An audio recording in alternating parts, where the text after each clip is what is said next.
Hey Internet, this is Gunter with MiniMishaps, and we have got a special Plastics Friday video for you guys today because we are going to be making our September Toybash collaboration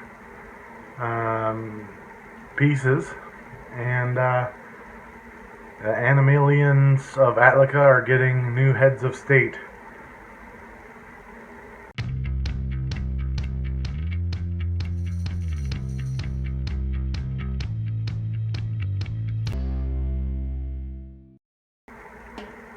You might be familiar with our try to collaborate once a month group that we subscribe to, and this month is a toy bash, and I'm excited because anytime we bash anything, you guys seem to like it. Monster Bash did really awesome, and several of our Kit Bash videos seem to do well.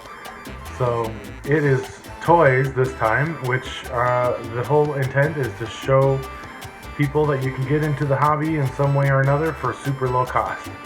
So between secondhand stores and dollar stores, that's where we're going to be getting our art materials for our minis today. For a theme, I figured since we would be able to find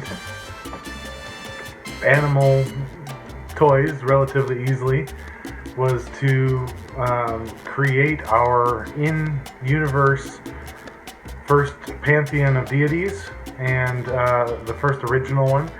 The universe already includes the Gramakan gods, the Greco-Roman gods, and several other pantheons, but this will be the first round of deities created within the universe. And so we're going to be taking the heads off of animals and the heads off of some they're, I guess, like knights and dragons, just from the Dollar Tree and Dollar Store, and then we'll be swapping those heads so that the animal heads end up on the knights. So we're just essentially, this is for any kit bashing, this is the most needed and useful tool that you can have. What you see right here is the sprue snips. And in the case of these, now these dollar store toys can go either way. These ones are nice. They're rubberized. They're kind of soft plastic. They're really easy to cut through. Some of you saw us failing at trying to wrestle some dollar store unicorns in a previous video, and the chainsaw didn't work. The clippers didn't work, the snips didn't work, the scissors didn't work. We had katanas, and the plastic was just too hard. So I don't know how or why that happens, or which toys get chosen for which plastics. But these ones are bendable, moldable. They probably don't do well sitting in heat very long.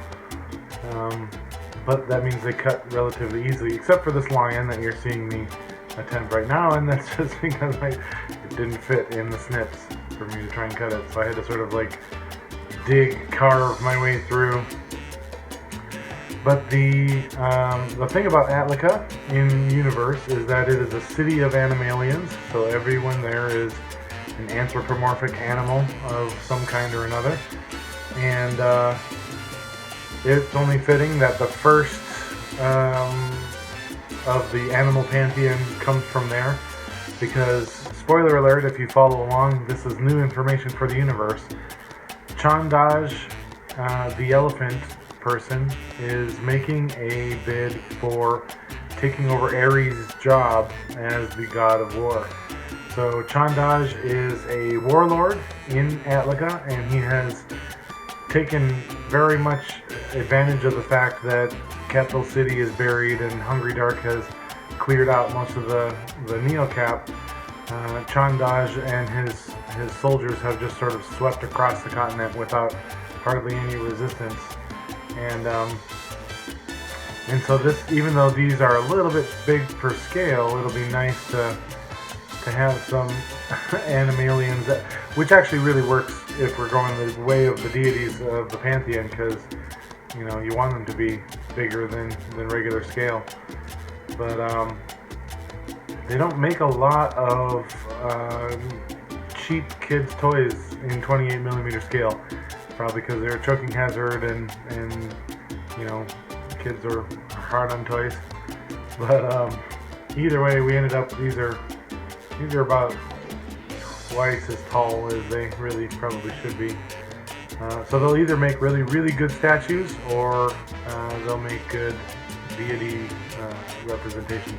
So this is the second tool that you need here. This is the needle nose pliers, and it really, this plastic was so soft, it actually, I was able to pinch through it with this pliers, and then it gives you that sort of ability to just kind of wrench parts of the plastic away. So you can see this lion. And the funny part about the lion is we didn't end up, I don't think we even ended up using the lion head. Maybe we did. No, I think oh yeah, it's the monkey head that got to sit out.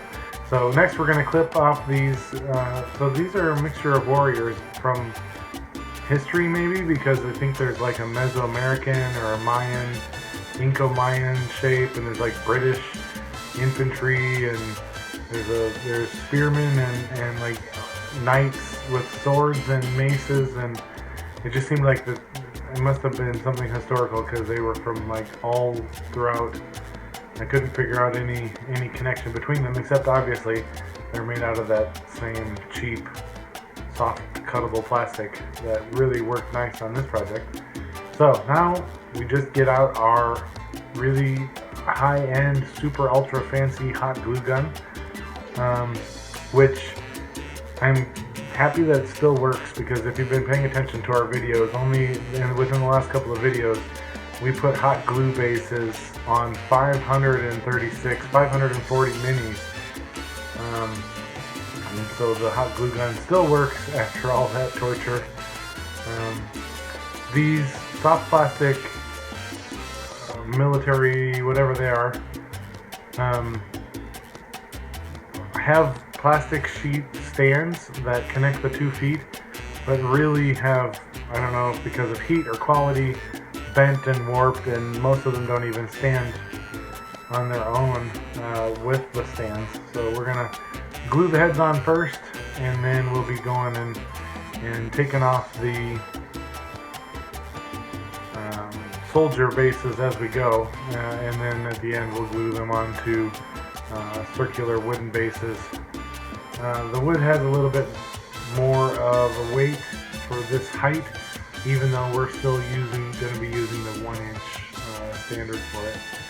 So the bases were a lot easier to clip through than some of the heads were. So definitely encourage you, like we do with all of our collaboration videos. We would love to see you guys try something like this on your own. Again, this whole project, the hot glue sticks were probably the most expensive part. I think it was $1 for a tube of the animals and $1 for a tube of dragons, which I didn't get to show you dissecting the 1 dragon or 2 dragons that we're going to use, but there are dragons as well, and $1 for the soldiers.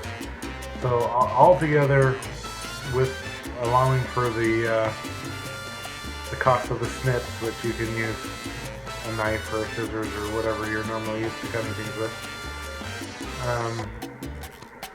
Altogether was probably under $4 or $5, I guess, which is pretty good for a set of God scale miniatures for the D&D campaign. Now this is Plastics Friday, so we are just going to be assembling, disassembling, assembling, hot gluing, and things like that for this video. We're not actually going to be painting anything, because we do that on other days, on other projects. But this really is a neat idea, and I love the idea of repurposing old toys and miniatures. And if you go into the repurposed stores, if you go into the secondhand stores, it seems like they always have, even like antique stores, they always have like baggies of old toys that are just kind of homeless and halfway already broken, and it's neat to get to kind of repurpose them into Here's that one dragon. Get to repurpose them into something usable. The dragon was fun because while the jungle animals really only had the heads that we were going to use for this, I suppose I could go back and put on some of the tails. But the dragon, the same soft cuttable plastic, actually had the tail and the wings and the head and neck, and so that one actually looks even more kind of fully fledged there. So I had to kind of hold them a certain way so I didn't get hot glue all over myself. So some of them are kind of hard to see on the camera. I apologize for that. But we've got them coming up here. Once we've got all of our animals and soldiers' heads traded, well, that would be funny. Go and put all the human heads back on the animals. That would be a way to create something and use the plastic. But we're just going to hot glue them down onto these 1-inch circles so that they can use a map if they wanted to go with them. I was impressed with either the minis balance or the hot glue because usually when you're just free hot gluing onto bases like this, there is a lot of tipping over and they're weighted to one side, so it kind of pulls away from the bases, or you have to sit there and hold it until it sets all the way. And as you can see, I'm mostly just putting down a little glue and standing the guy on top of it, and that in it of itself is enough to just hold it in place. I am happy to report that at the end they also all came up off of the tape that's there without coming off of the bases. So I'm going to give them a moment to set up here, and then we will switch over and show you them on the spinner after they've cooled off. And here they are. I love the way these turned out. I mean, these are ready for the tabletop. So that is our submission for the Toybash. I hope you enjoyed. I know I had a blast doing this, and don't forget, next Friday our plastic project is the giveaway that we're doing for all of these 500 minis that we did for suicide prevention awareness. Next Friday is October 1st, which is World Smile Day, so we're going to be going out and finding homes for some of these minis. So watch for that. Thank you so much for collaborating with us. Thank you to Weird Ones Tabletop for putting on the collaboration, and we'll see you guys in the next video. Thanks, Internet.